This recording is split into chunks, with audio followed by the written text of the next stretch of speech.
করতে পারে। সেই আল্লাহ বলেন, আমি তোমাদেরকে নামাজের নির্দেশ দিলাম, সেই নামাজ তোমরা আদায় করবে, এই নামাজটাকে তোমরা ছাড়বে না। মসজিদের রূহ বলেছিলাম ইবাদত, আর মানুষের রূহ বলেছিলাম নামাজ।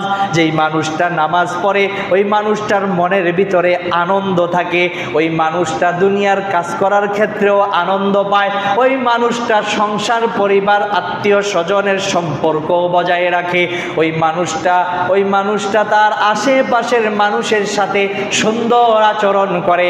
কারণ আল্লাহ পাক বলেছেন, ইন্নাস সালাতা তানহা আনিল ফাহশাই ওয়াল মুনকার, নিশ্চয়ই নামাজ মানুষকে অশ্লীল, বেহায়াপনা, অন্যায় কাজ থেকে বাঁচিয়ে রাখে।